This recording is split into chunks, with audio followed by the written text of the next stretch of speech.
Well, all right, man. Well, tell me a little about the Enneagram because you told me about it in the first place, and it meant, and I know a little bit about it now, but let's pretend that I don't, and maybe just give us uh, a short summary of what the hell the Enneagram is and why it's useful. Well, before we do, you were Mm. just telling me before we started that now was the perfect time to suspend the U.S. Constitution. What did you mean by that?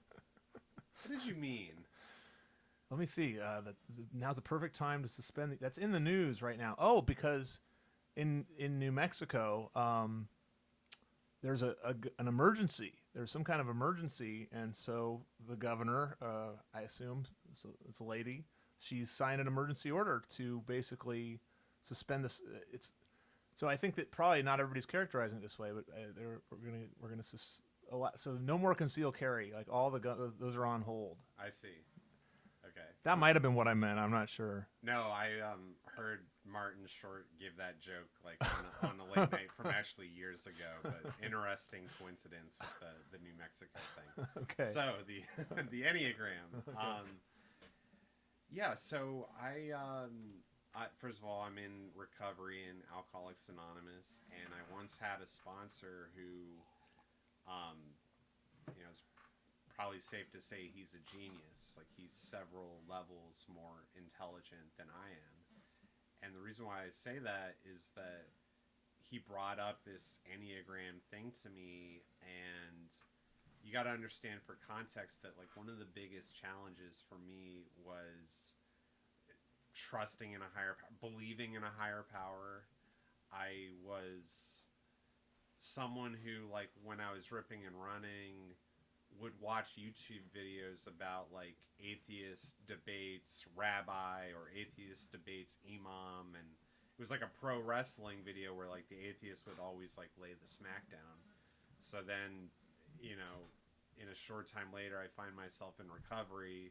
I hadn't even heard of like what the 12 steps are, and now I have to uh, see that the steps like predominantly uh, pertain to relying on a higher power. So I was like, oh fuck, like I don't know. Sorry, you don't want the I don't know. I don't care.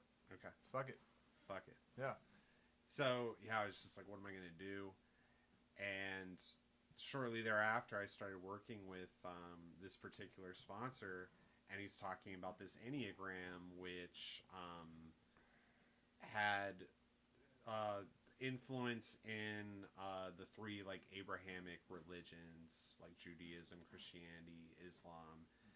And had this guy not been as smart and as like intuitive as he actually is, I would have immediately, given how closed-minded I especially was back then, I would have just dismissed it as BS. But luckily, I trusted this man and checked it out. So, what is the Enneagram? The closest like analog that people have commonly heard about is the Myers Briggs personality test. But the Enneagram is like very different than Myers Briggs in that with Myers Briggs, once you learn your type, you're supposed to do everything that like facilitates that type, like get the job for your type, get the romantic partner for your type, etc. With the Enneagram, what it's predicated on is that like whatever our personality type is, it's something that we're addicted to. It's actually something that we like over attach to our thoughts and our feelings and our preferences for doing things. So step if step 1 is learn my type, then step 2 is begin finding out how to disidentify with that type. And so there's 9 broad types. They correspond to the deadly sins. I know that There's only 7 deadly sins. Yeah. I know that yeah, traditionally there's 7 deadly sins, but there's some Fear, pride. Fear is one, right? Gluttony, sloth, yeah, anger, wrath. yes. What are the two I'm missing? I got five. Well, let me just go in the Enneagram order Enneagram because order. they actually number them, which it just makes it easier for this one. So Uh, Wrath. Then That's one. that's one. Okay. Yeah, that's a one. Number two, Pride. Pride. Then we get to our first one that's like not the traditional seven, and that's Deceit, right? But when you just think about it like intuitively, like what it, is there not a problem with like too much deceit in this world? You know, and especially like with a country like America where we sell a lot of stuff and we do a good job of it, but that's being able to like grease the wheels of life is in large part facilitated by deceit. All right, then returning to the more traditional ones, envy, avarice, and I don't know if we're going to get into the one specifically, but like we commonly think of avarice like in terms of money, like Uncle Scrooge. Oh, it's greed. It's greed, but it's like greed for knowledge. That's right. Well, that's right. That was. I mean, the Richard Rohr, or the video you had me watch. I do remember that. Yeah. Yeah. Six is okay, and then that's our second one. That's the not of the common seven deadly sins, and that's fear. Right. Oh, so that's not one of the common. Oh, interesting. All right. That's not Yeah. one of the seven. Okay. And the idea with like deceit and fear being like that they're not of the seven, it's actually believed like they might actually be even like deadlier, ironically, because it's like they're so pervasive that you can't even name it. Like you're unable to separate it from like what you think normal existence is, just living like a fear-based life. And then finally, the other ones are gluttony, with number 8, it's like it's called lust, but like in America, we use the word lust to have like a very sexual connotation. I'm told that in German, Lust means like more like intensity, right? So like we know some men in our lives where it's like they just you ask them like where we should go out to eat, and it's like it just turns into like a bloodbath argument, and it's that's the type of personality we're talking about, where it's like they just need to bring the intensity in their lives. And then finally, number 9 is sloth. Okay. Oh, interesting. We were just talking about we talked about laziness a little bit, and you pegged me as a 9, and I was telling you about how I think I'm. And we were talking about whether laziness might be original sin, but that's kind of not, that's beside the point. But I was telling you also that I have reason to believe that I think of myself as lazy, or that I wasn't really told not to be lazy as a child. Yeah. So it took me. So I got to turn a blind eye to it for a long time. Yeah. Well, I have a few thoughts on that. Like one is, again, like per the Enneagram, the common word that we would use is laziness, but like a little bit more nuanced view of it would be describing it as like a lack of decisive action, right? And so like there are a lot of people that we at first glance might classify them as lazy, right? We see them not getting a lot of stuff done, but it's really like their inability to order their lives. And if you put them in a different context, like just as a stereotypical example, like in a very tight, organized military situation where the orders are coming down from high of like you need to do this and that, many of those men can actually be super productive, or women or whatever. So it's like really like the lack of focus that's more of their challenge than this just idea that no matter what task you gave them, they just wouldn't put much energy in. That, I think that's more of a misnomer. To your thing about the original sin, actually, like Richard Rohr agrees with that. What's interesting about the Enneagram, or many things that are interesting about it, one of those is that it's not, the personality types don't just apply to individual people. They also apply to nations and cultures as well. Okay. And so the Enneagram 9 type is believed to be anything that we would describe as like the quote unquote third world. like the pre-developed world. And again, it's kind of like they have not developed to a point where they're able to focus their energy on things, and so there's kind of this like quotidian existence, and but also like a lot of them are happier on average than people in the developed world I think is partly because they don't have this stress associated with like this belief that they need to be in control of things. Um, sorry, I was futzing with the futzing with the cameras, and then it just falls down right as we. That was actually good timing, but like, it's just weird. The lighting is. But I think I'm happy. And I'm being maybe I'm being a. Now, could that be described in terms of my nineness, futzing with cameras or anything like that, or can we get or what? Or actually, probably better to go with like your own story. So what you found out, you got into the Enneagram through your sponsor, and you identified as a you found your type, and what was that like? Well, you and I are next door neighbors. Okay. I believe you're a 9. I'm a 1. If you think of like the Enneagram as an analog clock, right? It's 9 numbers instead of 12. So the 1 and the 9 touch one another. And to give like your viewers just like an oversimplification, I would say like you've got one number that's 85% of your personality, and then you've got another number next to it that's like 10%. You've got a third number that's on the other side of it, which is like your last 5%. And then there's like a little bit of nuance where if you want to discuss later about the arrows and whatnot, we could get into that. But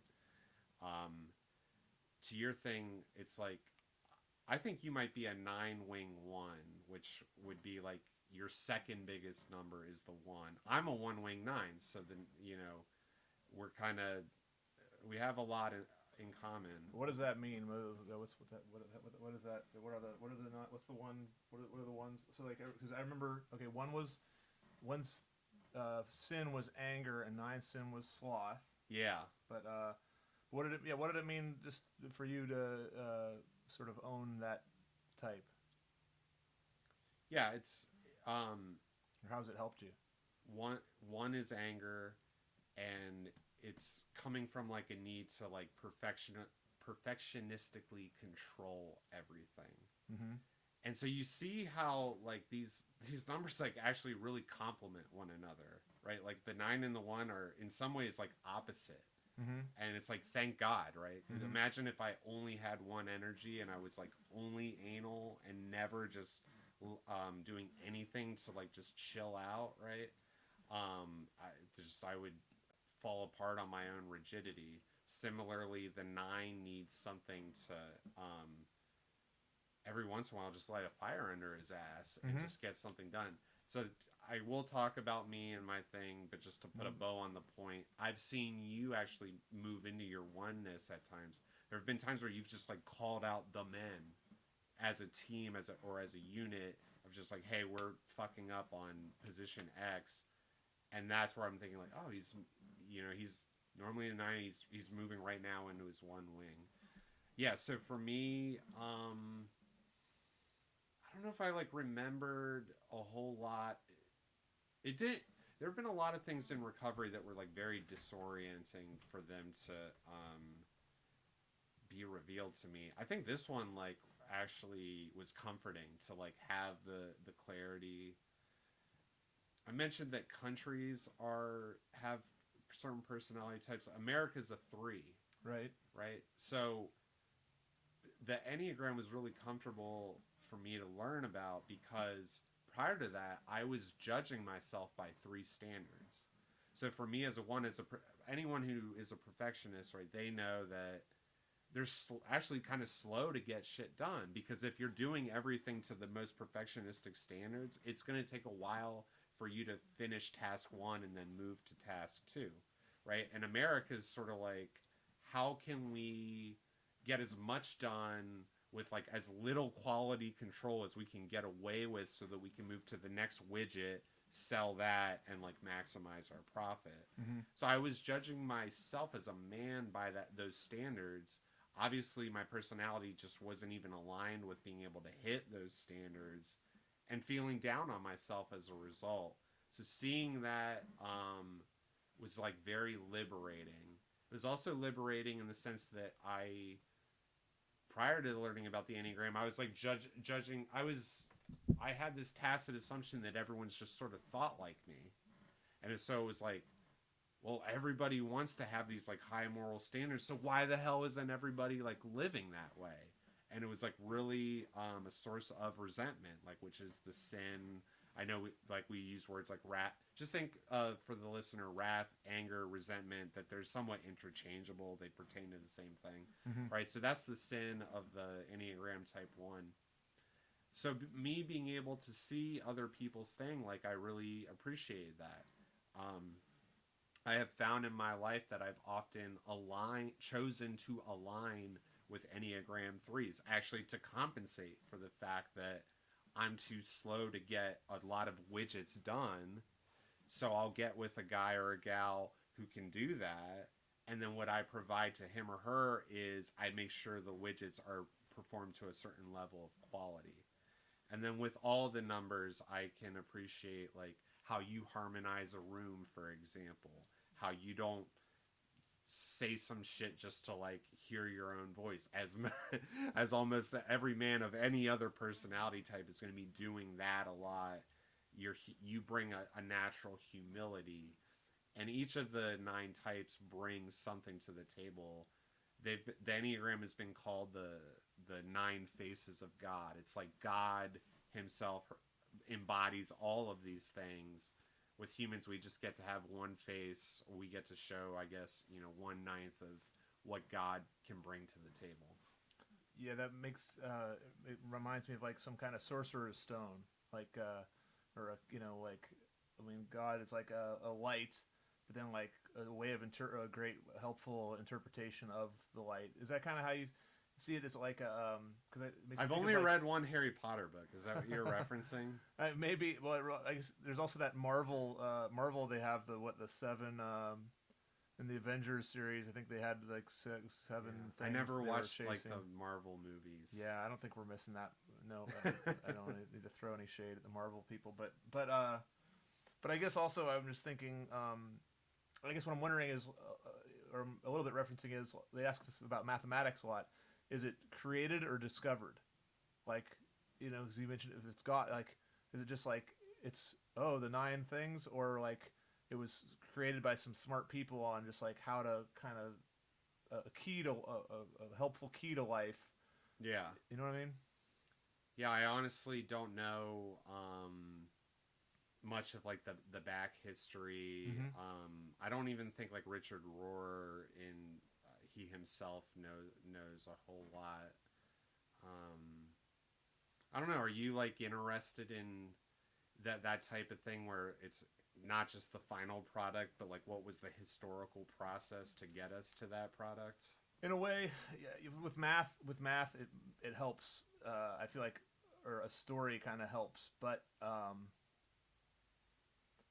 it's not like essential. It's not like it's essential to know, but it's just it's. I think it's just more like fun to ask. But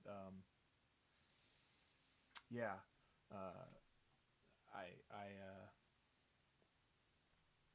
but I guess, oh yeah, so this God, you said the 9 faces of God, and you also mentioned that it's part of a like Abrahamic. It's sort of, I forget how you mentioned that Well, you we like wove in the Abrahamic religions. it's just like there's very little known of the history, but like what few bullet points we have, like that they each correspond to like um, one leader of each of those 3 major religions at some point, like picked up the baton.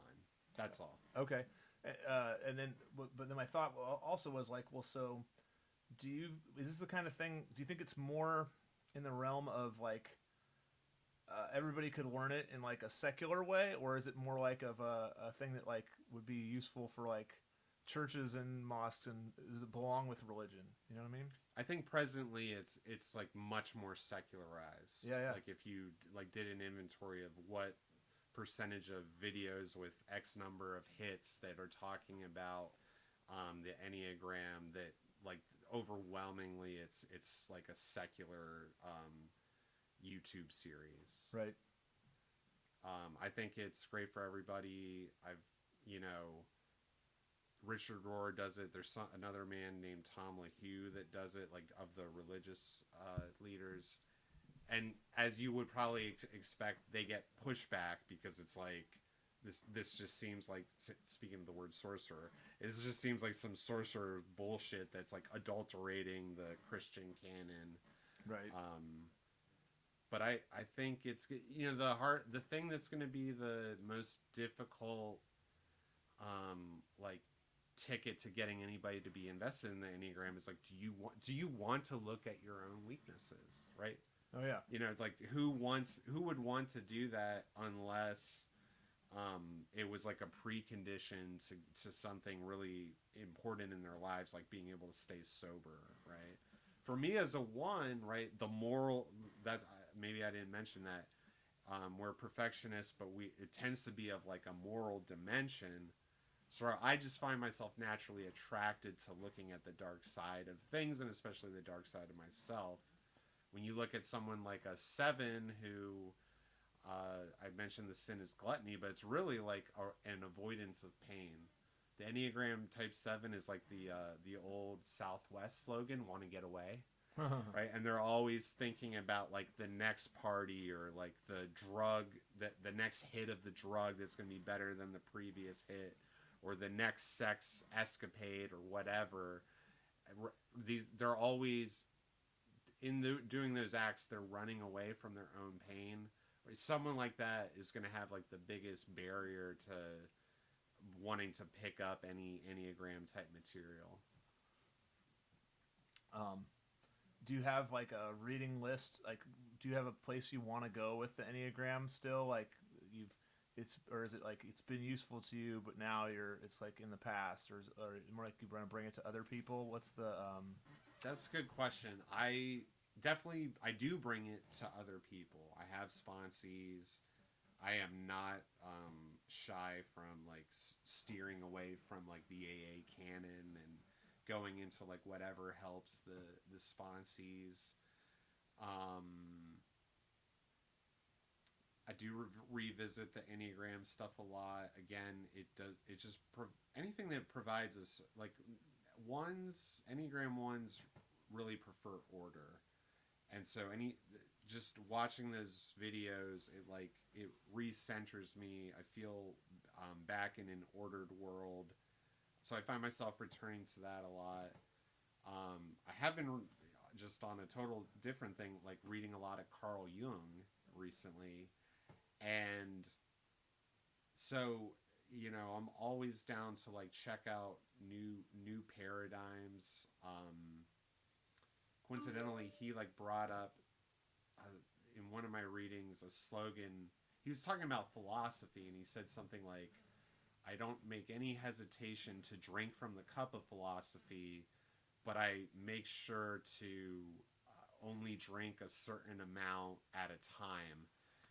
And for me, actually, that's a totally apt quote for me, but replace philosophy with psychology. I like learning about psychology, but there's something that's like a little bit like fatalistic about it, a little bit constraining, especially like vis-a-vis spirituality, that can put me like in a despairing mood. And so intermittently I'll get on like a little psychology kick and read some Jung or read whatever, but then I have to like know that I'm doing it only for a season, and then put it down for a while. Let me use spirituality to like enliven my life back up again. so psychology? Young, I know a little bit from the AA Big Book. Was aware of spirituality, but still, like reading him, it's not like reading. It's not like reading spirituality. It's a he's a psychologist, so he's not talking about spirituality. He was No, he was yeah. he was like a super big advocate for spirituality, and a total contrarian. Like he, one of the chapters I read was about it. it was contrasting primitive man with like quote unquote modern man. Now it was like he wrote this in the 1930s, so that now it's like I think as I'm reading this, I'm like, is that modern man still modern by today's standards? But that's neither here nor there. But he actually is saying that like, look, we're so quick to dismiss primitive man as just this like idiot with these ridiculous superstitions that like one if one took 5 seconds to um, evaluate from a logical standpoint, we would see it's nonsense. But he's like, no, if you live in that like world where like one false step can just like totally snuff you out, it actually makes sense to believe that like the crocodile up the river is actually inhabited by a spirit. And I was talking with our mutual friend Scott Carsons, and he just brought up something that is common for us, where it's like he did a task, and then he forgot that he had done it, and then was like worried that he was like late to complete the task, and what, oh my god, like what consequences are going to befall me.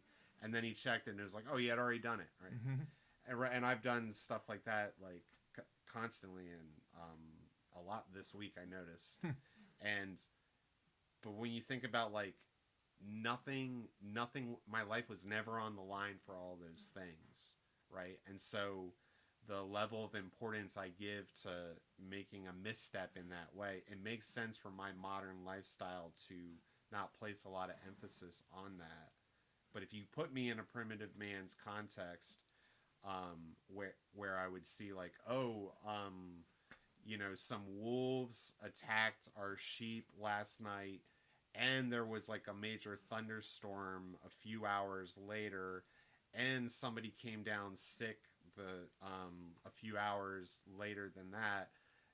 There must be something in the air, and I'm not even going to go out of my house today because like it's just too ominous. That for primitive man to actually make those, by modern day standards, we would look at each of those things as like obviously independent phenomenon, and that one should not like link A to B to C. But for primitive man, it like totally makes sense to do so. Yeah, Carson's talked about on this podcast the way men had the sensitivity of men included like being able to sort of read the room and tell if there was a problem, that Yeah. sort of feel it. I think, but would you say that then? But would you say that modern man then has gotten too comfortable and therefore like just the hell with, I don't need spirituality and I don't need to be sensitive in that way. Yeah, I've thought with the sensitive one, I've thought about that. Like, there's got to be a way to like test that empirically. You know what I mean? Like just like response time to something, and I've never looked into that. I'll tell you this, if you don't mind me like sort of pivoting on the topic. It's like what, and this is kind of like what we were talking about a second ago, where it's like, how much emphasis do we put on like the historical, how did we get here, versus how much of it is on the like, what do we do now sort of thing. So like with Scott and with a lot of people that you talk with, there's a conversation about like how much did the feminist movement play a role in like everything that we're seeing today. I come at it, admittedly, from a totally different angle, which is like Occam's razor. Like, can we all agree that men are in a collectively not taking nearly as much responsibility as even they themselves we would like to take.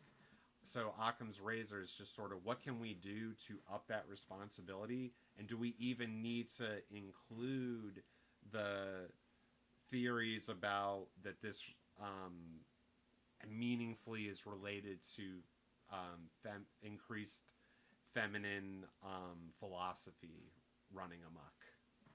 Well, Occam's razor is whatever the simplest explanation is the most likely explanation.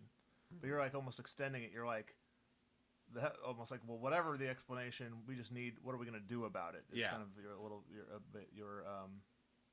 your take on it. So it's like, and yeah, it makes sense. Like this, you don't want to get involved in skirmishes over, like, investigating the past is probably good, but up until when you get caught up in a, what do you call it? What do they call it? Don't fight land wars in China or something like that. Right? Right. I don't remember the quote, but I know exactly, what you mean. Like and I was thinking about this the other day. There's a woman, and her gender's irrelevant, but I used to be an academic, specifically in the nutrition world, and I wrote a paper talking about how we have like really poor epistemology in the nutrition sciences. Wait, what does that mean to have poor epistemology in the nutrition sciences? Sure. Yeah. I know a little bit about that, but just pretend I don't even know anything about it. And just tell me. Well, we don't have to pretend. No. So every science is different with regards to the tools that it uses to collect data, right?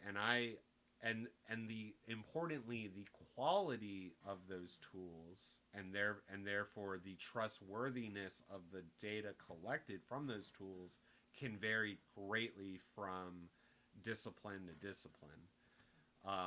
Like I used to think before I took science classes, I used to think that everything that we knew about the human body, I'm not exaggerating. I thought it was basically akin to that TV show, A Magic School Bus, where like something like basically a really, if you asked a question like, how do we know what we're claiming about is going on in a cell? I would tell you, well, I bet they just have a really powerful microscope and they just videotape the thing. And they just like they have super slow-mo, and so like when they say that the cell like engulfs, whatever, that they're just literally watching a video of it.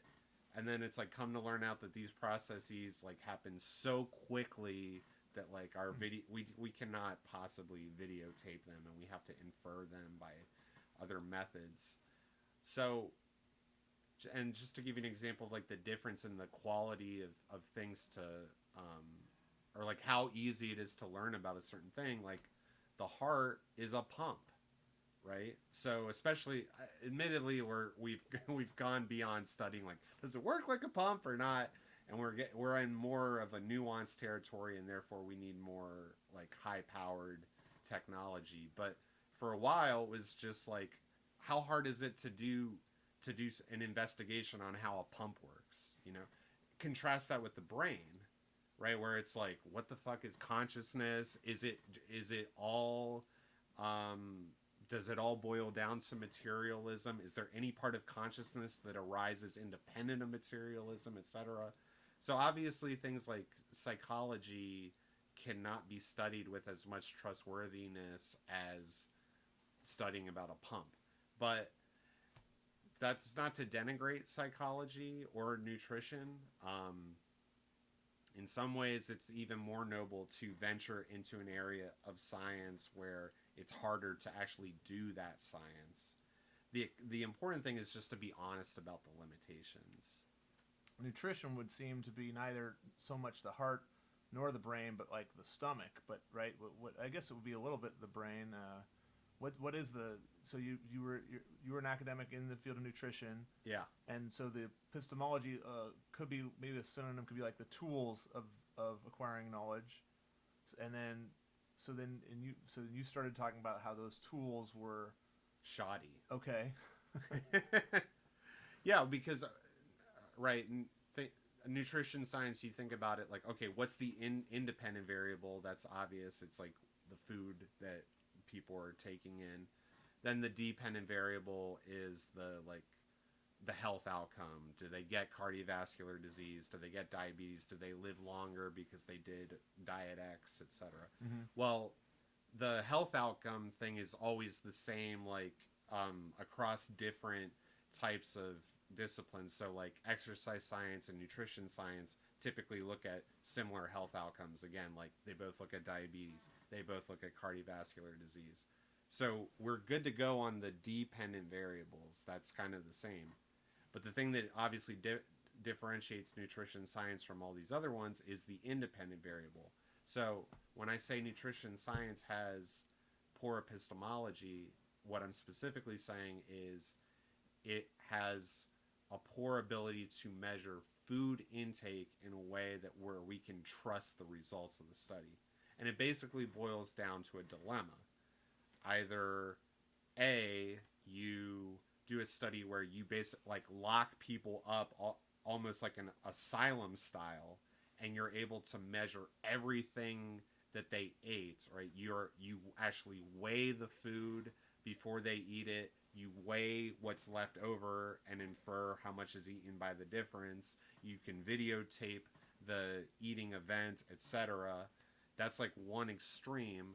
And then on the other end of it, oh, and let me say the obvious limitation with A is that you're recording something that is totally unrealistic with respect to how people live their lives.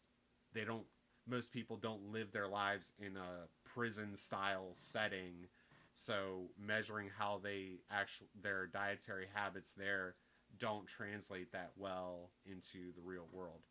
Then you have the complete other end of the spectrum, which is you're measuring people in their everyday life situation of dietary intake, but how are you trust? How are you getting that data? Well, typically we have these things called dietary questionnaires, so people just write down what they ate, and it's just then you just run into like the usual problems of like, is someone going to be honest about what they ate? Even if they had perfect honesty and like that being a part of this nutrition science study was just coincidentally the number one priority in their life, do they even have the like capacity, getting back to the Enneagram 9s, do they have the capacity to like with discipline remember and record everything? Does the act of recording it change their behavior? You hit the wrong word, ears of corn, or what is like right, right, exactly.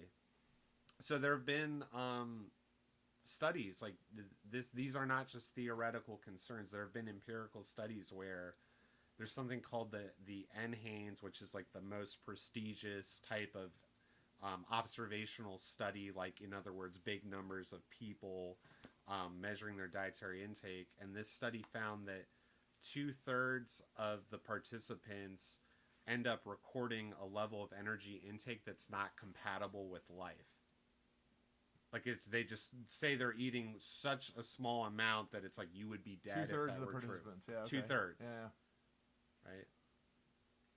So how many people have to be off before you stop trusting the study itself? I would say way before you hit 2/3. Yeah. The other wing of it seems more promising, I guess. I mean, but you have to pay, like it's expensive you'd have to put people in a asylum, so to speak.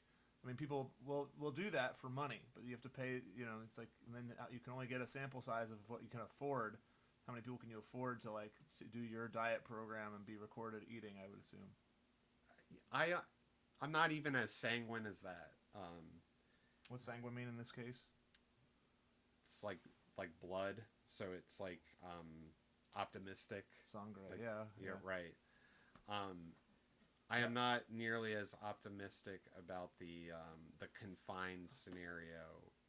I've already mentioned the issues of like, are the participants behaving in a realistic way? But even let's just say, for sake of argument, they are. What we really care about with any sort of like dietary debate of should I do Atkins, should I do intermittent fasting, etc. We want to know the long-term health outcomes. Mm-hmm. We don't want to know like, okay, does this? Nobody drops dead the next week. Yeah. Right. And so, what are you going to do? Lock those people up in an asylum for a decade? Right. Because you would need about a decade's worth of data to get that. That's another thing as it relates to it is like the a picture like you're shooting at a target, Mm-hmm. and what that represents is like, if I'm able to hit the target, that would represent that um, my scientific methods for acquiring data are accurate enough. Would be if I hit the target. If I miss it, it's they're not accurate enough. Okay. Mm-hmm. The effect sizes of nutrition science are very small. Like, so in other words, do fruits and vegetables, does eating a lot of fruits and vegetables protect you from cancer? There have been studies that have looked at that, and the effect size is something like 0.99, um, where the number one would mean like it doesn't do anything. So if you have a result that's like 0.99, you're right next Really to close to one. you're meaning, right next to it doesn't do anything. Yeah. So then that begs the question: is the 0.99 a real thing? Like, is it meaningful? Is it actually different than one? And that would be a big deal because like there's 7 billion of us. So even if like the effect per person were small, if you multiplied it by 7 billion people, the population health effect would be valuable if that were true. I want to emphasize if that were true. So then that begs the question: does the 0.99, is it actually different than one, or am I getting 0.99 on my machine because of noise? Rounding error. Yeah. Yeah. Rounding yeah. error, right? Or stats. Just So very, yeah. so just returning to the metaphor, I'm shooting at a target, and if I'm hitting it, what that represents is my scientific method is accurate enough to get trustworthy data. Well, the effect size of does fruits and vegetables protect against cancer? That's the size of the target. So as we shrink the target, all things being equal, I'm going to be less likely to hit it. You see what I'm saying? Kind of, it's this sort of statistical. It's this stats concept. I mean, I guess what I'm interested in is like where it leads us, or regarding the discussion. Like, are we? Let me just contrast it really quick with something. Please. Because um, in terms of like establishing that smoking caused cancer, right? You couldn't do a randomized study for that because that's just unethical, right? You've got the scientists who at the time they haven't established that smoking causes cancer, but they believe it. So it's just totally unethical to take half the people and be like, all right, we want you to smoke like a chimney for 10 years, and we think we're going to find that you like get a lot of cancer and blah, blah, blah. Right. So you have to do a non-randomized observational study. Yep. So you, so someone might be watching this and saying, whoa, wait a second. Is John saying that he's questioning whether smoking causes cancer? No, I'm not. But there was a statistical, like this. I have like when I taught stats a couple of years ago, there was this example was used of like a famous statistician who was hired by the tobacco companies to basically keep going back, like, well, this study isn't a big enough effect size, or like there's conflicting confounding variables. So it's a good example. I understand. I think the idea. Yeah, and just to put a bow on it, you end up finding that like people who smoke a certain number of packs per day are 10 times likely to get lung cancer.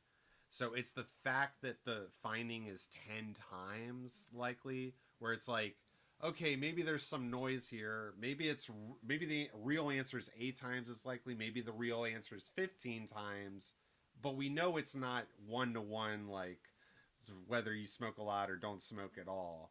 Whereas with the fruits and vegetables, because the thing is so small, it makes us question, like, is this even a real finding or just noise? Yeah, it's a good. I mean, I think, and you're making good cases or explanations of why it's so hard, or like why there could be so much debate. Where you've got some people, they eat only meat, and they're really high on that, and some people eat only they're Plants. Vegan, and and they're really passionate about that, and people are arguing, and there's not really a settled.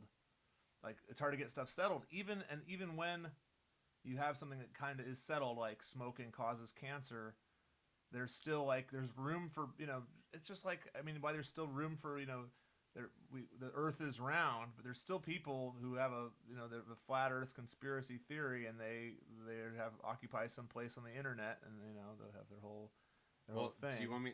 This returns to the Enneagram. Do you want me Okay, yeah, yeah. those flat earthers, Mm-hmm. the anti-vaxxers, the whatever. They're and I know that whatever. Like there's for some things it's not as Mm-hmm. clear cut. Obviously, flat Earth is about, or that the Earth is actually round is about as clear cut as it gets. But anyways, those people there are Enneagram sixes, the fear types. Mm-hmm. And this is the thing that this is a good example of like why should I even care about the Enneagram and how can it help me relate to other people better is that every time there's some talk about a flat earth or whatever, everybody makes the same mistake where they assume that flat earther is actually trying to be logical and trying to like go have some sort of logical consistency and trying to use evidence. And so they ask themselves the question of like what like wrong evidence got into his brain where with that logic it took him there, and they're asking just it's the wrong question to start with. What it's all about is just this person is scared shitless if he believes in certain like more totalitarian-esque beliefs, things where more like the thing that scares me is just a fucking meaningless conspiracy that I can dismiss, I feel safer. And so I'm just gonna like it's like the ostrich effect. I'm just gonna put my head in the sand.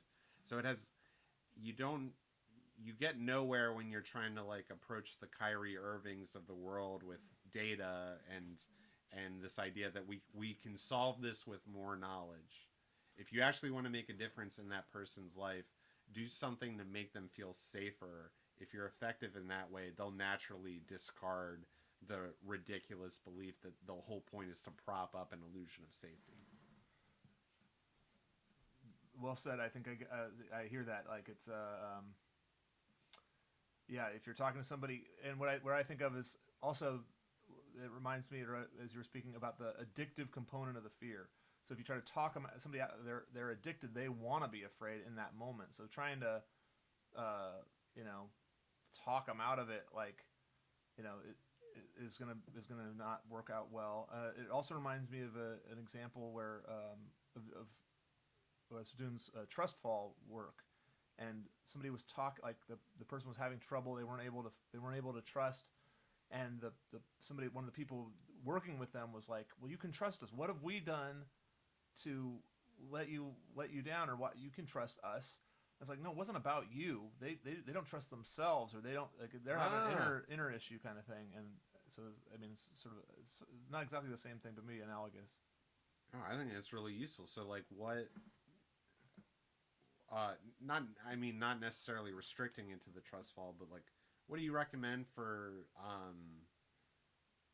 right getting that person to focus on like their own like not trusting themselves or whatever, like because you've sponsored men, right? Yeah, yeah. Right, like what what works for you in terms of like getting those guys through that a barrier like that. Um, I mean, I think that I I I I guess I don't know. I've got a lot of. I haven't had a sponsee that specifically had that barrier, but what you said about just making them feel safe or knowing that that's the emphasis, just by carrying it. Like I think this may have heard other wise people say in other contexts, but like you just gotta love them. You know what I mean? Like you can't really you can't talk them into anything. You just gotta love them, right? Did you ever have a sponsee that was like derailed by a specific like quote unquote sin that wasn't fear? Huh.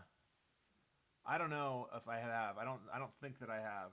I mean, I feel like I see people derailed by pride on the regular, but I don't think I've ever sponsored one. Like those people don't usually make it into recovery, right? If somebody's really into pride, they're not usually attracted to a program where you say I have a problem. You know what I mean? Like,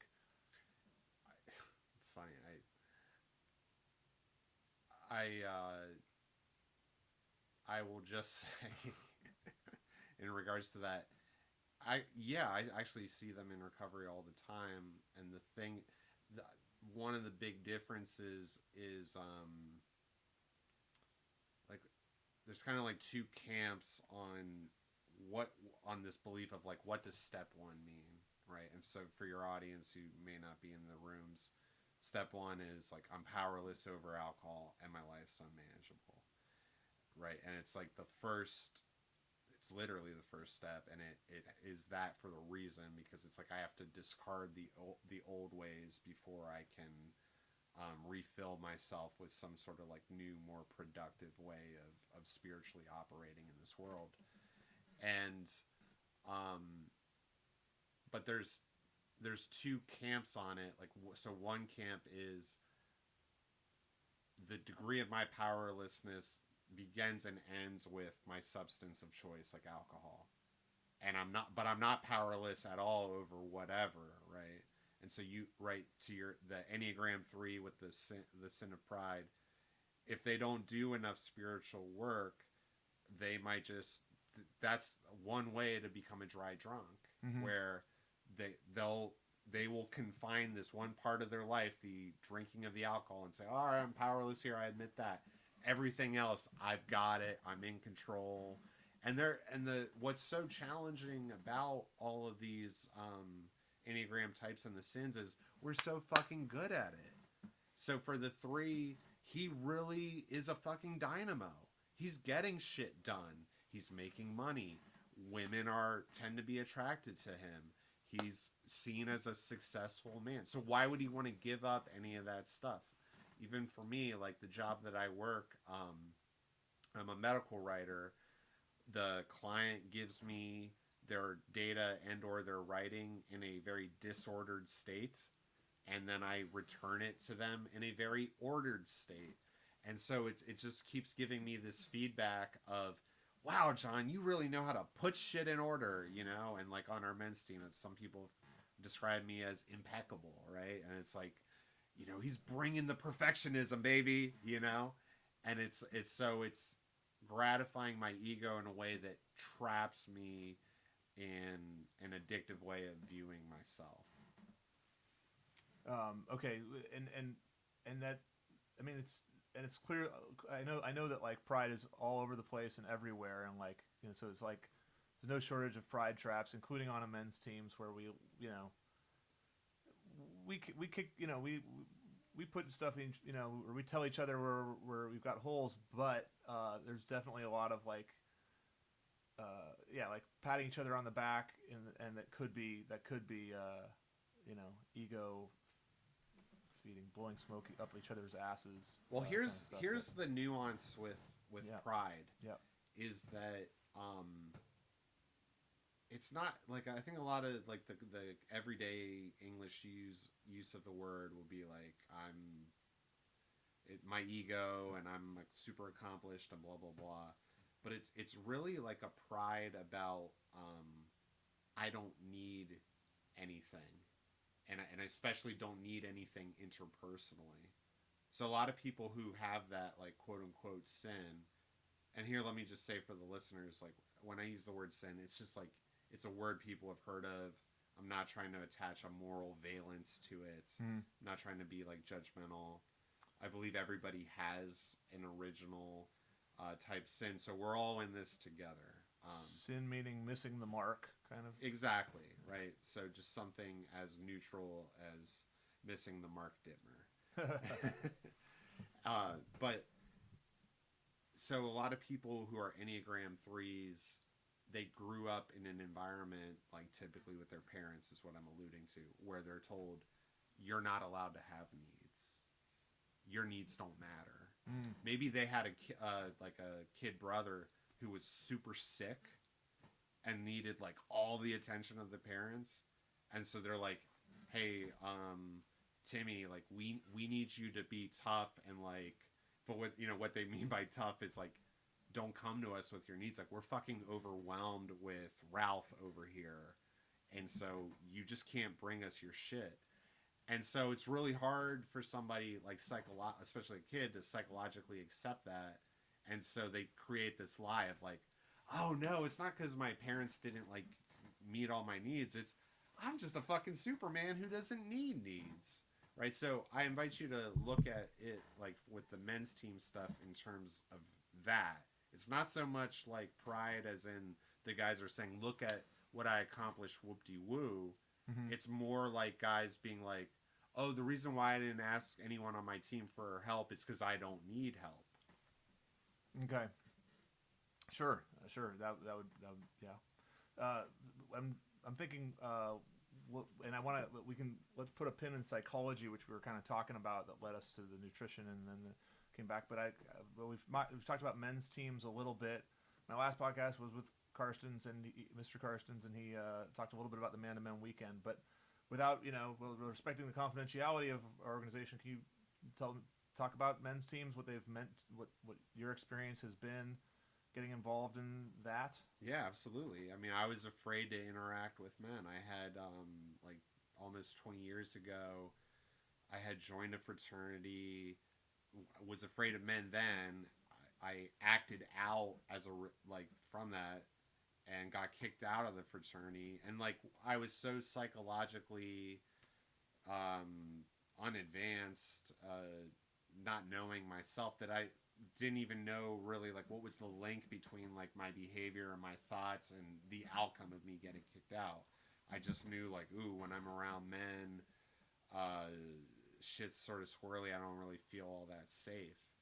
Um, and then I got called out on that, and so I was. What do you think about side? Do you think fraternities are a good opportunity for men to connect, or do you think the whole fraternity culture is a little bit built to get fail? Or any thoughts on that? I don't have a strong opinion on it. Right on. I think it's generally Your situation is kind of fine. unique, and I take responsibility for it. Copy The that. other men there, I'm sure most of them flourished. You know, fair enough. it's just my Yeah. my mistakes. And you know, I've had various moments in recovery where just it's like someone punched me in the ear. The ear is like where you have the thing that I don't know what it's called. It might be the cochlear thing, but it like has your equilibrium. So when somebody gets punched in the ear, they might even not know where the floor is or what's up or down. I've had moments where somebody has revealed something to be about myself where I was disoriented, as it's been as for as long as 7 days, and then thankfully I've gotten used to the experience. It's happened about like 4 or 5 times in my 4 years of sobriety. Now when it happens, it lasts like 2 or 3 days. But one of them was this thing of like, oh, you don't trust the men, and I was like, fuck.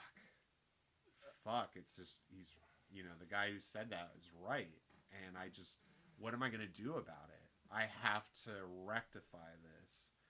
And so I joined a men's team. It's just crazy to the experience. It's like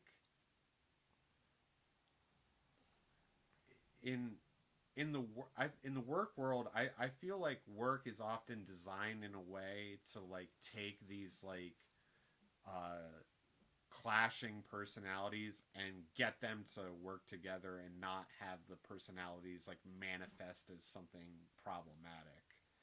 And that's good in the sense that there's like not many acute uh, crises of personalities in most workplaces, but it's bad in the sense that like things like really fester in the work world. I've found like somebody can like drag down a team for years before it like even becomes apparent that he's been passive aggressive the whole time and like not had a spirit conducive to like working together.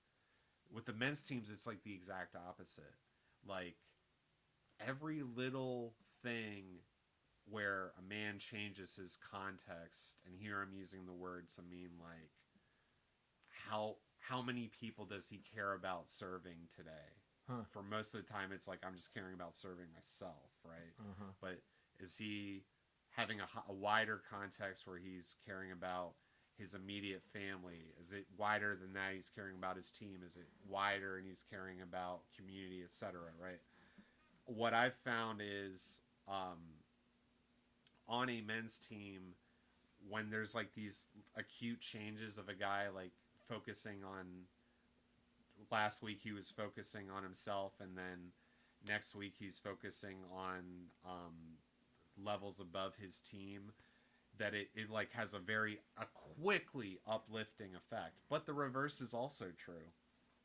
And when we have guys who are quitting and more focusing on themselves, it has an immediate effect. As someone who likes, part of me has like a scientific mind, I find it fascinating because it's so quick for data collection.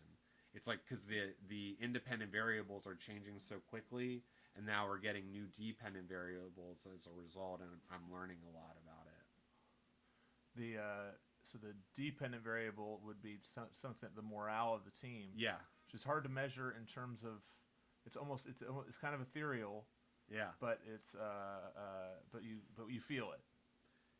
You feel it, and you know there's got to be a balance in like tangible outcomes. Like for us, registering the men to the weekend is the more tangible thing. But there also has to be, we literally talk about the quote unquote spirit of the men's weekend, right? That is ethereal, and that was something that I've learned a lot in this like last cycle. I was too focused on the ethereal. I have a very philosophical mindset. I am a gut type thinker, which is more like I just can make snap judgments with things, and I don't need to have like the concrete black and white proof. I can just sort of actually witness the gray and pull from it like what I generally get an accurate sense of what's going on. But I was too ignoring of the tangible stuff. But I think we need to have a balance in the two types of results. So so the independent variable, there's the men, the sort of the context, or the, also a little bit hard to measure, but still, I guess both ethereal inputs and ethereal outputs, but still like something you can feel, like the independent essence of the men leading to the independent essence of the men's team. Mm-hmm. That's this camera running out of batteries. I'm just gonna put a plug in it so that it stays maybe with us, and drop it right there. That fucks everything up. Are we still on for audio? Yeah, audio's good. Yeah, so for us listeners out there, he is like literally trying to put his iPhone like on the lid of a coffee mug to hold it there. This little piece of this thing here. Yeah. Got this thing. Oh, it's yeah. The viewers can see it because this is camera right here. But so if I could fit this thing. No, it doesn't seem to. Oh, yeah, this. Oh, there we go. Go like that.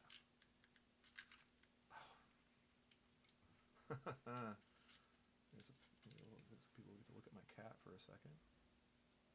That's kind of cool. And then if I can just maybe. Yeah, it's got to put it in the coffee cup. There's a coffee cup over there that seems like it might be helpful. It was supporting this thing before, but then like I said, I just got, what I got was a 10% battery warning. I got 20% like 20 minutes ago. Now I got 10%, so it's like the thing that's bugging me now though is that once I get it to go, darn, it's like I did a little, well, fucking. Are you able to talk as you're navigating that? What if I go sideways? Sideways. No, that doesn't like show my body weight well. That's showing your, it's like you got your knee. Definitely got your knee right there, but this just shows my wide hips. You just sit on the floor. Okay, I'll sit on the floor. No, actually, that actually seems like that seems there, viewers, you can be the judge yourself. So yeah, back to so we. Well, I have a question for you. Okay. So, like, what do you what do you think in terms of like ethereal versus tangible results? Like, what are more meaningful for you? What do you think should be emphasized more or less relative to what other men are talking about? Um. Well, I mean, I agree that. Well, I think I'll agree with what we've been taught, and I guess maybe I should give some kind of background on this.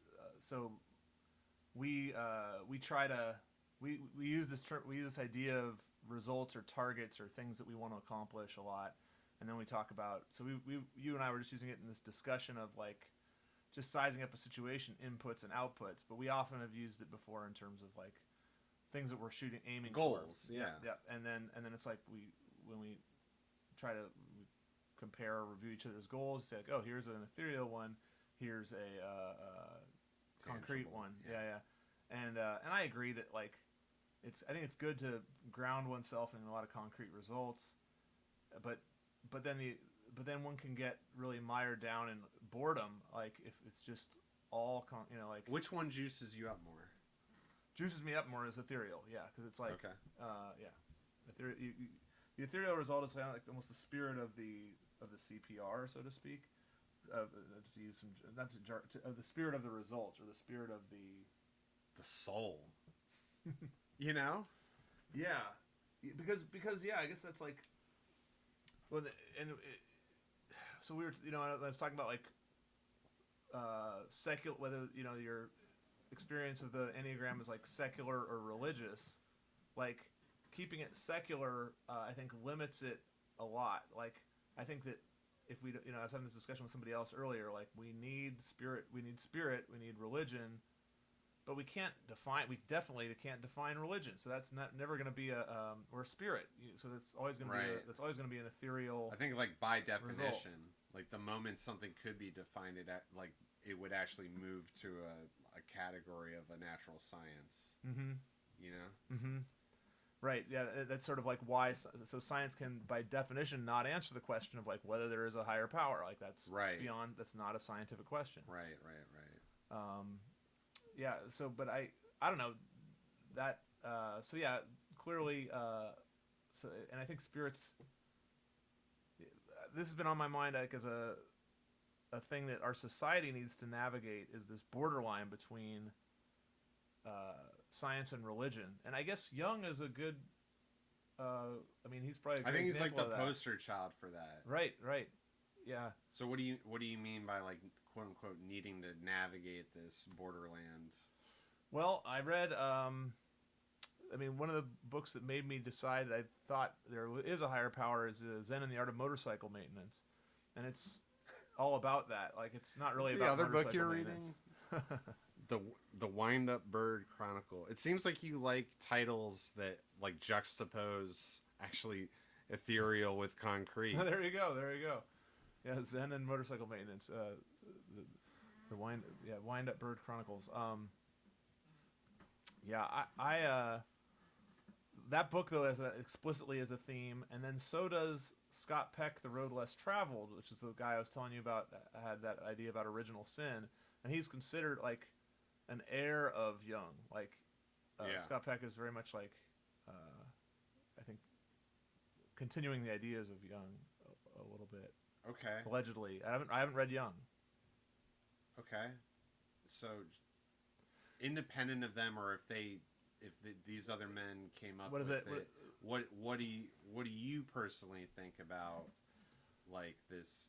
Did you say there's some need to navigate the borderland between religion and what was it? Materialism? I think so. Science. Like science. Scott Peck writes that I believe that like because he writes about it as a need. Also, like our society is struggling with it. I think. But what does Mark Dittmer, right. Well, noted scholar and well coiffed hair guy, think? Um, uh, well, like it came up. I think we was talking to somebody today. I mean, I'm in education, and we have free. We have this in our country. We have as part of the First Amendment. We have separation from church and state. Like the reason we don't teach religion in our public schools is so that no religion is discriminated against, and there's this sense of like, okay, so uh, and what I again I am drawing this from other people, I'll buy it. So this still, I guess this is what Mark Dittmer thinks, but he didn't think it originally. Is that there's like this uneasy truce that was created between science and religion. Like with Galileo, was like he brought some science, and it was like, oh, this is hearsay because it goes against religion. So when religion was dominant, they penalized science for like countering religion. Okay. And then after that, there was this sort of uneasy truce where like religion would handle ethics and science would handle the observable universe. But somehow therefore I guess our schools would be all science, and then Sunday school I guess would have religion and what's right and wrong. But I think that somehow, I mean, I feel like that may have worked for a time when people were mostly religious. I don't know if they were more. Maybe that's not true. Maybe people weren't more religious then than they are now. But that's my perception, is that we're increasingly secularized as a society, and Yeah. so there's this growing gap of like, purpose. We are learning how to do things, but we're not learning why to do them. Well, let me ask you this. All right, like Nietzsche famously proclaimed, "God is dead." There seems to be something final about the word "dead," right? Right? Not coming back. My question to you: do you think that religion and or spirituality can be revivified and kind of related? Do you think like Jordan Peterson actually can be successful at his mission to do this, like from the Christian vantage point? I'm not up to date on what he's doing with it, so I don't. I guess was it you who mentioned to me that he's doing some kind of Bible series? Yeah. Okay. Yeah, I'm not up on that. So Okay. what's he doing? Well, it's very Jungian. He's just talking about stories from main stories from the Bible. I think he like first did the Old Testament. Now he's on to the new stuff. But I think kind of like we were talking about earlier about the Jungian thing of like that this isn't just like primitive people with ridiculous departures from logic, but that they actually have like a whole lot of like meaning imbued in them. Like just to briefly give an example, Adam and Eve eating the apple from the tree of knowledge of good and evil, and it represents like humans developing consciousness, which is like whatever level of consciousness we have, it greatly exceeds that of any non-human animal. And like, what do Adam and Eve do right after they eat from the apple? They immediately recognize their nakedness, and they sew clothing to hide themselves, and that any human can who's like reached their mid-30s can like relate to kind of that fear of exposure and then wanting to shrink and hide as a compensation. Um, but I just meant more like in general, like the last the last century we've had two world wars. Um, Here, there's in America, we were bombed on September 11th, and there was like really, in my opinion, like a lack of a spirited response. It was kind of like a kid getting bullied in his local neighborhood, and not like responding with, okay, I need to go train so I can fight this bully again and this time whoop his butt. It was sort of like just a shrinking, retreating, and sort of like, well, I must have done something to provoke the bully. It's not the bully's fault. It's really my fault. And that just seems like America and Europe is currently taking that tack. And so that's why I'm raising the question of like, is the process reversible, or is there something like I half jokingly was talking about final about the proclamation that God is dead, and that this we're now just in a new epoch, and we're never going back to everything that Jordan Peterson's doing, the Christian story wise, is just a waste of time. Um, this is fun. This is fun to consider. I like. I don't know why that is. Like I find politics fun, I suppose, but also it's easy to make like stupid simplifications about it. But I think it's interesting to consider the fate of the world this way and try to make generalizations about where things are headed and compare what my take is to another person's, like where we see things going. There's Jordan Peterson. There's something else I think about. Oh yeah, another thing that he did that reminded me. I think this is from a few years back. He was on Dennis Prager, and he spoke about how like it's almost arrogant to say you believe in God, because like it's socially perceived that way, or that it actually is. I think that it actually is. Okay. Because then one immediately inherits a huge, like, I'm aware of that. Like like part of me wants to answer your question with like, yeah, I think God is this and that and the other. And it's like, well, then why don't I act like it? You know what I mean? Like I've noticed that in my own recovery, that so much of it is based on, as you say, like surrendering to a higher power. But that's hard, and I think that for the most part, I just skipped that step. If I look at my actions, I mean, intellectually, I was like, yeah, this is the way to go. Let's believe in this higher power. But I look at my actions, and they're not like the actions of sufficiently, as far as I'm concerned, like a lot. They don't measure up to somebody who actually believes in the higher power. So that was a cool thing that I think that Jordan Peterson said.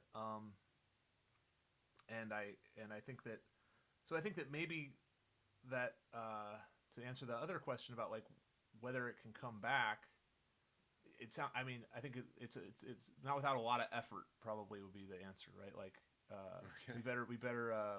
we got a lot of work to do to make it come back,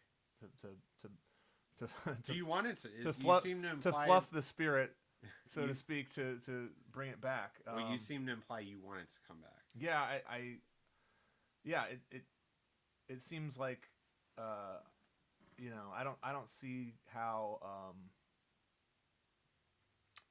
it doesn't make sense to me that we could really make progress.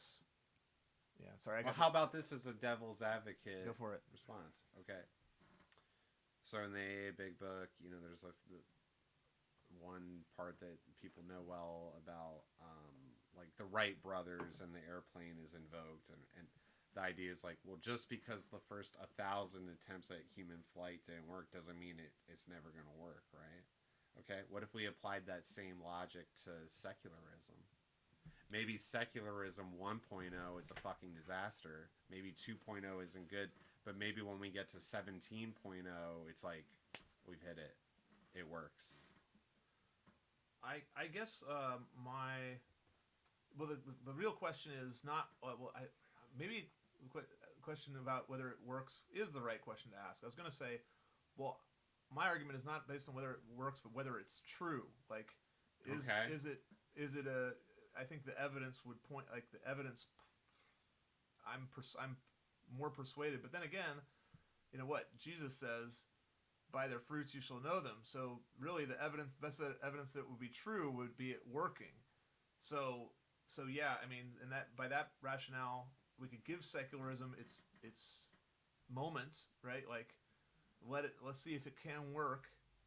But then by that, would you mean like by letting it work, like letting, like, is there like the world without God?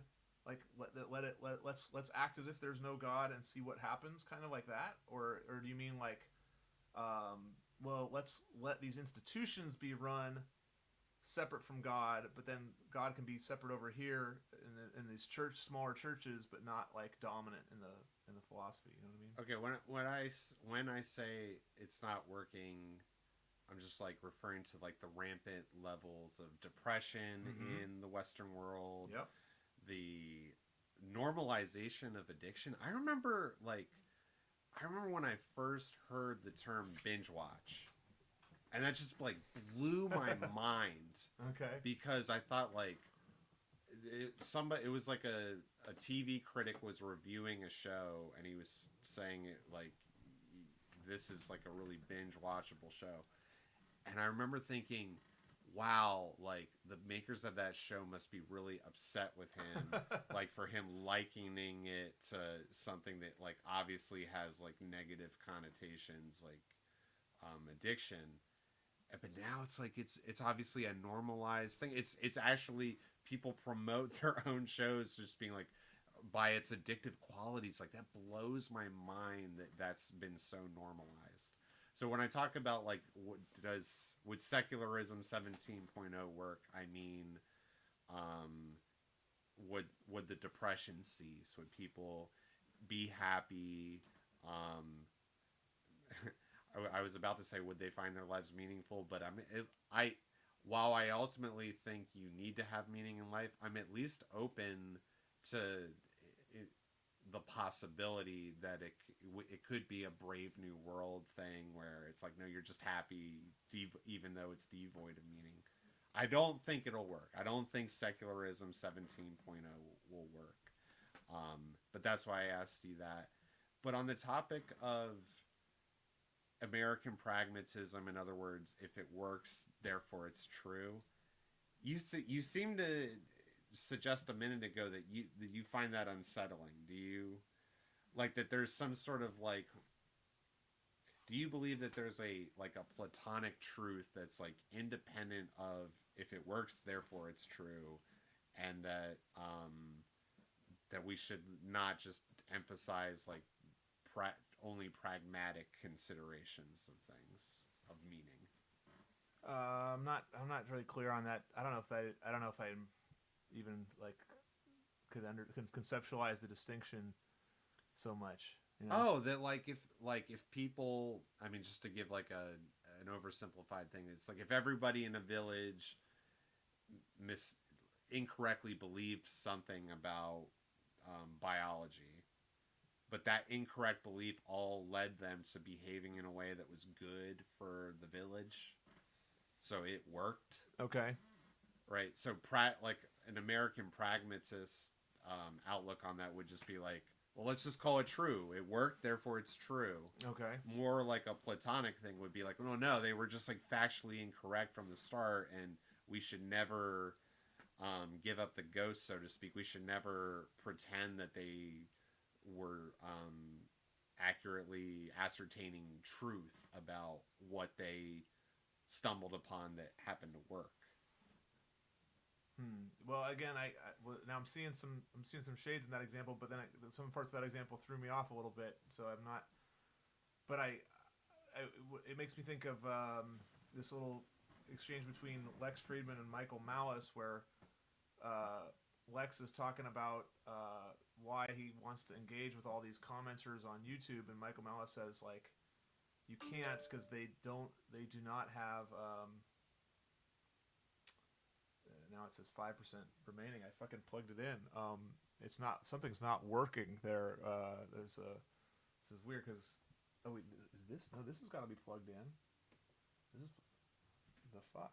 But oh well. All right. Let's just run it till I have enough cameras. I can flip this camera. I'm not even using this camera on the laptop, so it's gonna work. We'll make it work. Okay. If that camera and goes, then it will be true. if that camera goes dark, we'll just fucking do something else.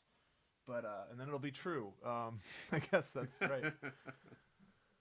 Well, Lex Friedman, Michael Malice, YouTube shit posters. He was saying, Michael Malice says like, well, you just those people like a lot of the people that you need to ignore, they just aren't interested in intelligent conversation. Yeah. and you just need to like so stop worrying about them. Like they're like and so their consciousness isn't ready for these arguments that you want to make. So if that would seem like the case in that situation where you have something that works because it's helping these people who can't really understand the thing. So just tell them this other thing that's not Yeah, true, right. and it's practical, but it's not true. So that I don't see that as that makes sense to me as like a okay like a good practical step. But I also like the ideal that like we should all like that's a Scott Peck thing that we should all strive towards spiritual growth. I haven't said it for a while, but I like the. I mean, if I'm stuck with somebody in a room for any amount of time, like any of my any person, I think like what hopefully the conversation would turn to like how are we trying to grow. So you're a teacher, allegedly. Yeah, right. I haven't like witnessed any proof of this in our dealings together. I did but bring a whiteboard to a meeting once. yeah, that's true. That's true, and it's hard to fake those. No, well, what do you have a philosophy that you're just like independent of the subject matter that I'm teaching? Like these, I need to get this to my students. This philosophy, transmit it to them. Yes, but it's new.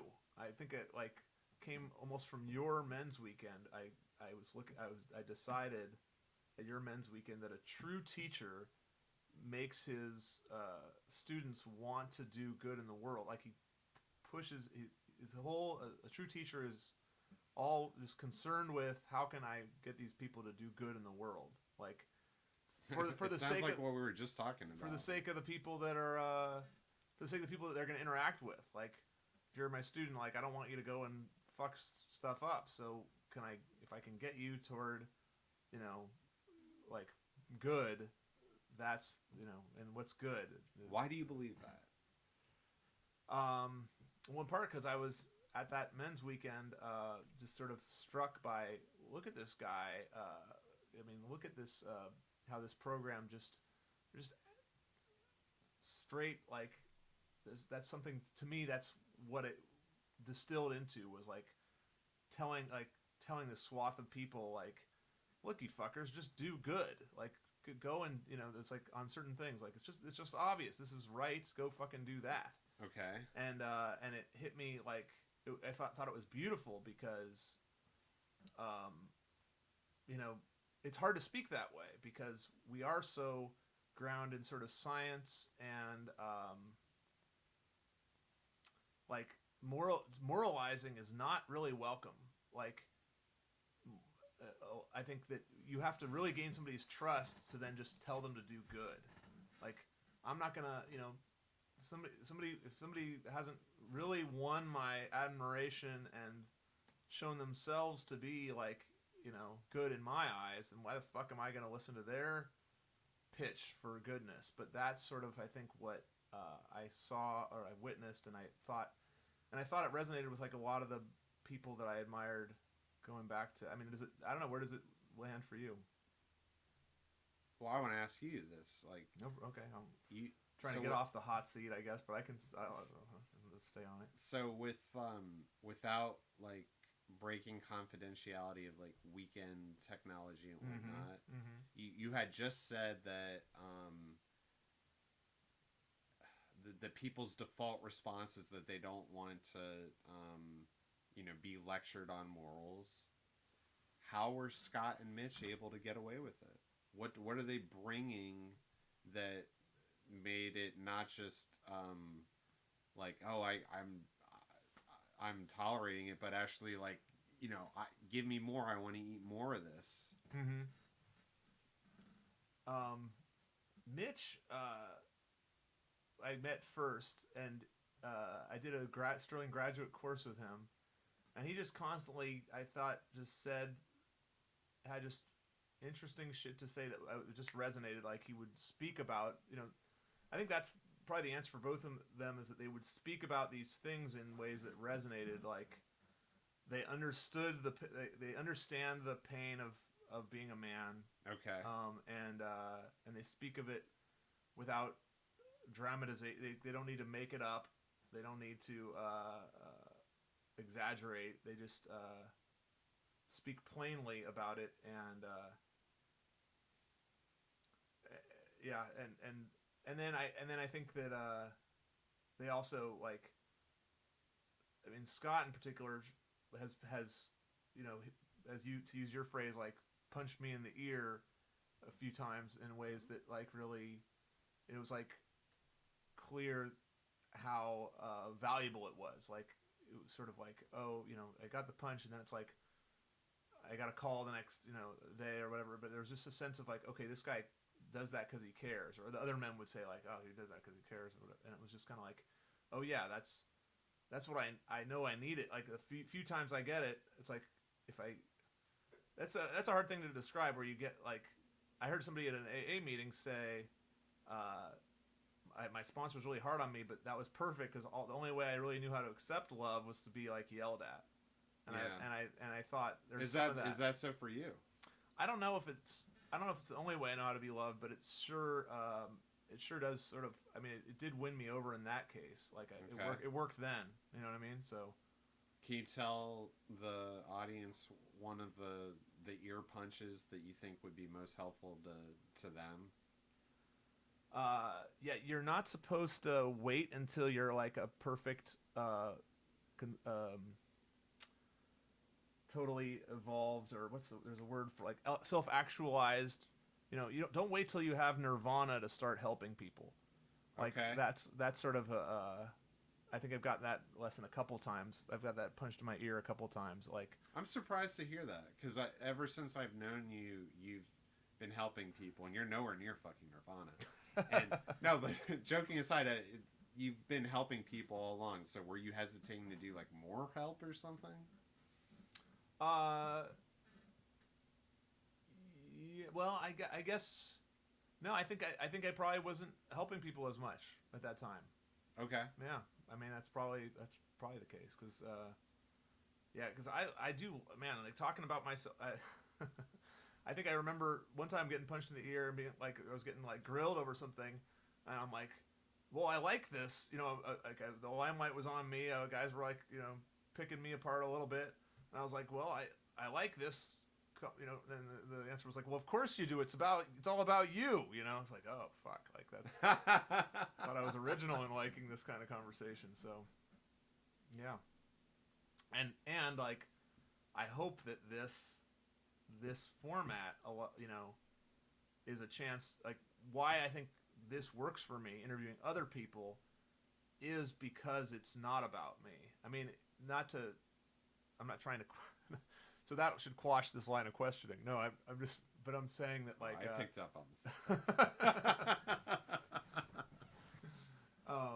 Yeah, no, but like, yeah, maybe there's discomfort, but the discomfort about talking about oneself can be false modesty too.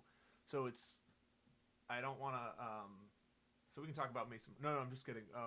I don't know whether I'm kidding anymore or not, but I do, hope that, I do believe that when like, we can get overly self-obsessed. I can get so overly self-obsessed. Yeah, definitely. Yeah. Yeah. Yeah. You don't have trouble believing that. But yeah, no. But now I can go. Maybe I can go back to what I was asking you before, which is how do you see that that secular that secular religious divide for our country and for our culture right now? I don't know. It's like I'm not a Jordan Peterson acolyte, but I'm a big believer in clean your room. And to be honest, I'm like in a clean my room stage of my life. I mean, and yeah, I'm widening my context, taking care of, getting more responsibility with my family. Obviously, doing stuff with the men's team and division. But you know, the question that we've been talking about, and you just brought up again, is about this like cultural thing. And I'm just a big believer in like getting the basics right. That in my addiction, I was preoccupied with questions of that type and living in my car. And racking up felonies and stuff like that. So now it's like I really just use the spirituality for myself. I do believe in sponsoring men, and I do that, and I believe in imparting the spirituality to help them. But I do not concern myself with questions of like how scalable is this. How scalable is this? That sounds like a technology question. Yeah. Yeah. Huh. And I guess it is weird how science and spirit or mix. So I hadn't really thought of ethereal versus concrete as a mix of science and spirit, but I guess it kind of that's another example of that. Yeah. Yeah. Um, Again, especially for the psychology with, and I know we put a pin on it, but like it being such a frontier land because of it being so difficult to study. Um, and obviously, like there's something about unconsciousness itself that is like it's literally the dreams are a big like part of the unconscious right there, and there's something obviously like spiritual to many of our dreams. This is Young talking about that. I bet he Yeah. is because I think Peck quotes him directly talking about like. I think that's what Jung is known for. Okay. Yeah. With the shadow self also like Yeah. knowing your shadow that's popped into my head recently like just as being a I find that to be of yeah interesting and like and probably I haven't done it that much like shadow work but it's kind of yeah. What have you uncovered? um well I noticed like that am I'm kind of bipolar, so I have this front. My front is very positive, like positive attitude, be positive, positive, positive. But then, like I'll have every week or two or some amount of X amount of time, I'll have like a depression where it's like, if you could read my thoughts, if I publish them, it would be like fuck everybody, maybe I'm gonna kill myself and all this stuff, which is like, if I clearly I'm in denial of that during the rest of the time when I'm not speaking that, and then so if I could own that or at least like recognize myself as a potential saboteur of all the people around me, like I'm gonna hurt them in such and such a way, it's like a more legit, honest way of looking at myself. Sure. But I don't often I don't think to do that, and I don't know what. And I haven't looked at any. Yeah, do you have any experience with or thoughts about like shadow work, like what you're supposed to do with your knowledge of your own shadow? I guess the Enneagram is would be a type of shadow work because it's starting with your own. Yeah, it is. Worst. Yeah. I mean, disidentify with it. Yeah. Right. Yeah. To detach. I mean, even it's like think about how many things like both in AA and our men's work that are like so fucking facile and yet they work. You know what I mean? Like, I'll start with the one that's less directly related to what we're talking about, like the No Matter What Club, right? How many times have I'll speak for myself, but I'll ask you just, or you could just Never like, gonna do this again, no matter what. No, I just can't take another drink again, or else all hell will break loose, right? And if you're thinking like in contrast to what, John, I'm saying in contrast to like the 12 steps, like there are times where it's like I've stopped believing in God, right? Like turn my will in my life. I don't even believe in the motherfucker. How am I going to turn my will? I've stopped that, and yet I know if I pick up another drink, like I'm probably going to kill myself. Like it's probably going to lead to such a despair from me undoing all the hard work that I've been doing for years that it's got a very high likelihood of ending in a suicide attempt. So it's no matter what, I just can't go down that road, right? It's right. Like what's the level of nuance of no matter what? Not much, but it's damn helpful. And I'm trying to relate it to what we were saying with the men's thing, it's like I learned so much of this like from Ivo. It's just like he says like my this is for entertainment purposes only. Right? It sounds like some shit Homer Simpson would say, right?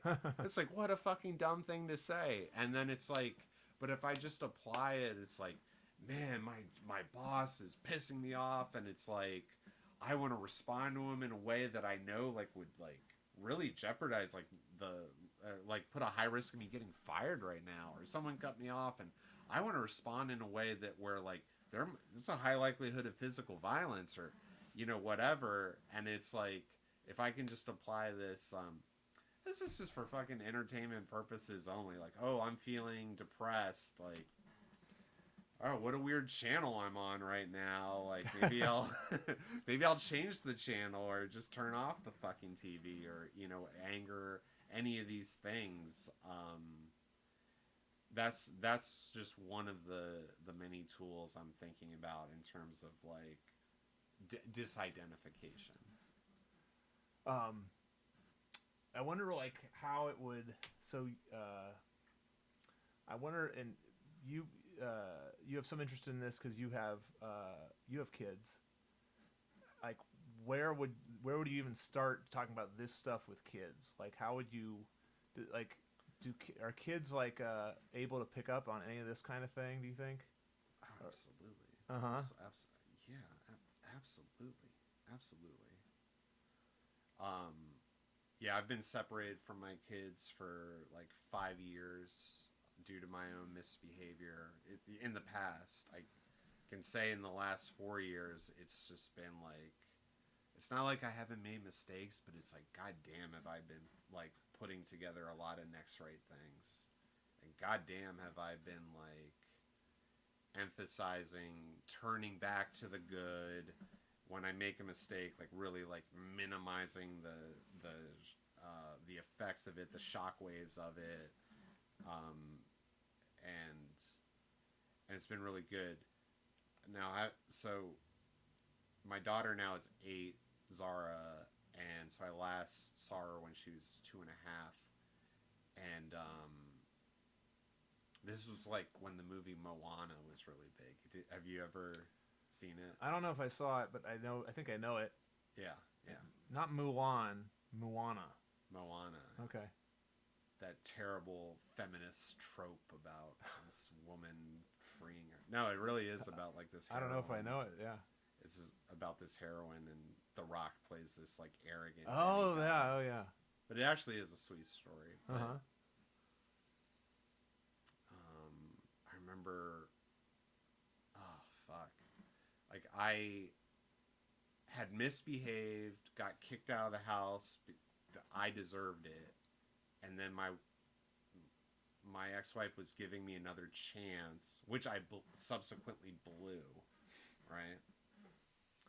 But so that's where we're at. We're at that like second chance phase, and this is right before I blow it for a big, for what will become a 5 year, like Odysseus, the Odyssey, traveling about, and Zara and I were like painting with like side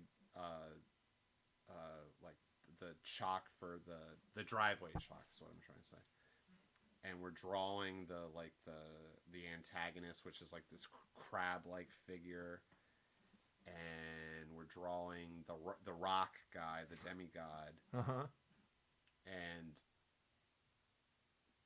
again, like in the story, the Rock is like this arrogant dude, and it's about like the woman using her like woman power to like really be the heroine.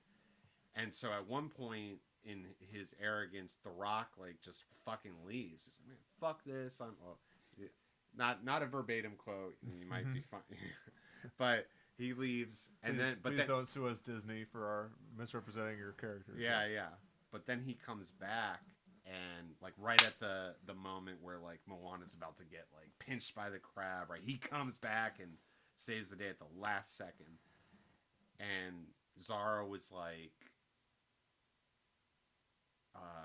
the Rock character is Moana's daddy, and that's actually factually false.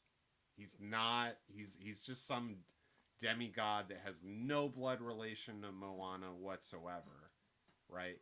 But she actually got it on a deeper level because she was saying to me to come back to her.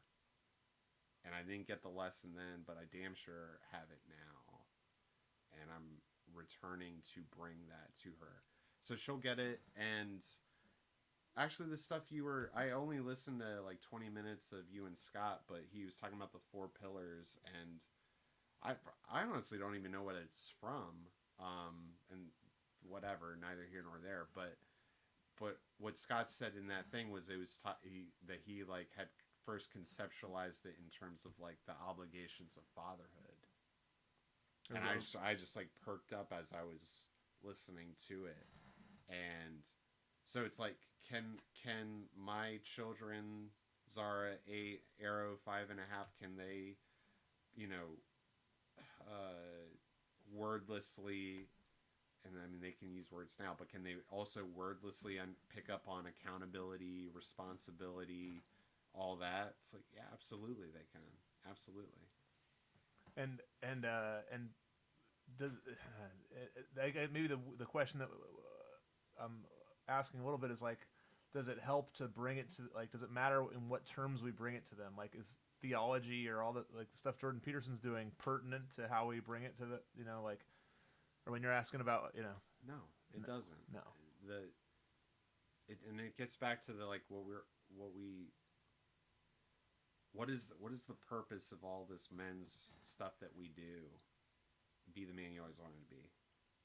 There's different manifestations of that, right? Like, I'm a nerd who's like perfectionistic, clean cut, whatever.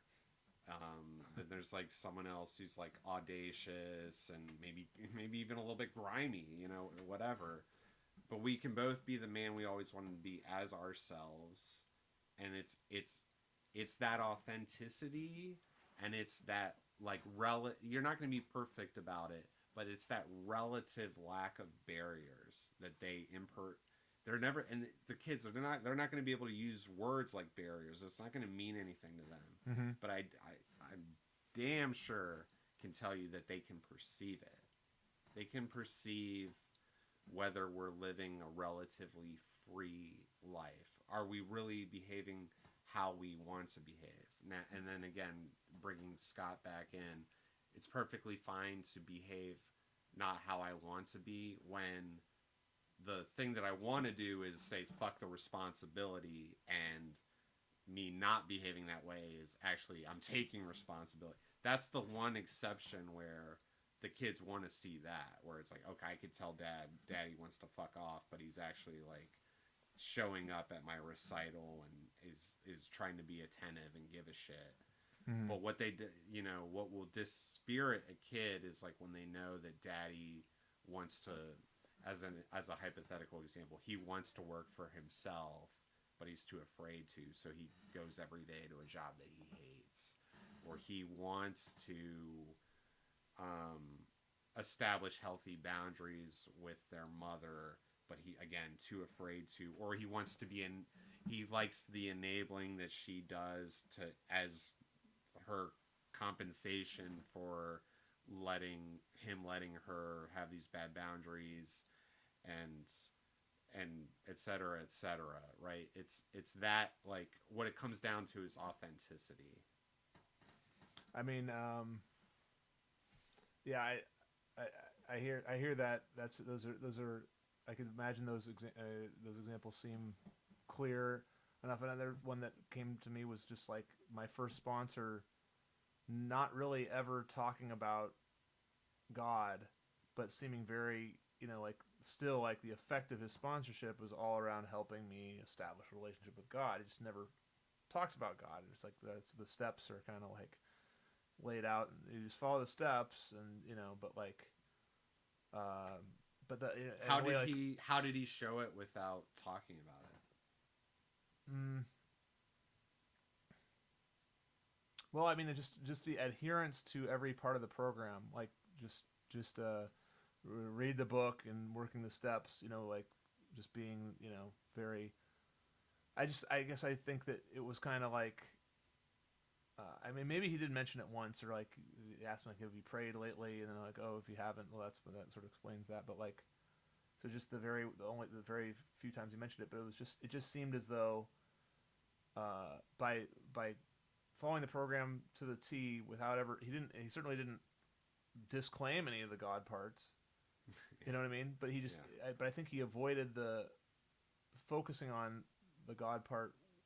It was almost like, well, that's my. I mean, he talked about it. He asked me about God when I was doing the second step, or the beginning, just finding out where I was at. But then it's kind of like your relationship with God is your relationship with God. How did he treat other people, and especially like people outside of I mean, well, I don't know, but I don't know how to generalize about that. But I do remember that he said that the part of the duty of a sponsor is to make sure that their sponsee doesn't hurt other people.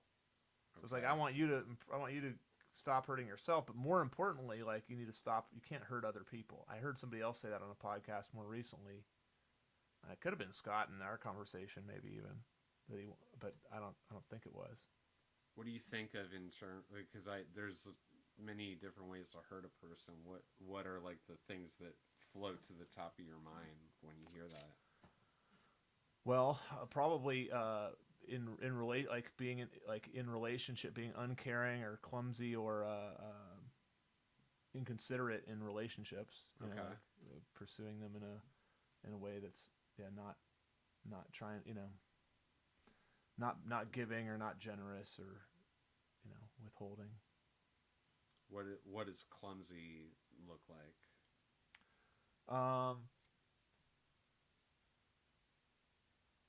I guess just failing to say nice things or that's what it was, well that's what it looked like for me a lot, is just like failing to sort of recognize the person in the other person in the room is like likes to be complimented, likes to be is a inconsiderate. Yeah, it is inconsiderate, but it's like the failure in a I feel like that's in a male female relationship, that failure is important because like it really does mean something. Like I get a juice out of being around a pretty woman, but if I don't tell her that I'm getting that juice, that's kind of like, where do I get off doing that, right? Like I'm taking something without acknowledging. I'm just taking. Yeah, right. Yeah, so I think that's kind of clumsy. But yeah, I guess it's sort of. Again, that might have been more analogous to what you were saying about whether a kid, like, does a kid need to be spoken to about God or not? I guess was what I was. I said this to the motherfuckers, my men's team, about with kids. Okay, I don't have to take anything he says or does seriously, assuming he's young enough. I don't have to take anything he says or does seriously, but I do have to take him seriously. Felix, get out of the camera angle. You don't have to. Don't knock it over. All right. Where is he? You don't have to take. Yeah, that makes sense. I've heard that about. Because kids will just talk just to talk a lot of times, so they're saying all sorts of crazy stuff. Yeah. So you don't necessarily need to hear all the things they say, but you need to be there for them. You know, listen to them sometimes. And they wordlessly can perceive if we're taking them as an individual seriously. Yeah.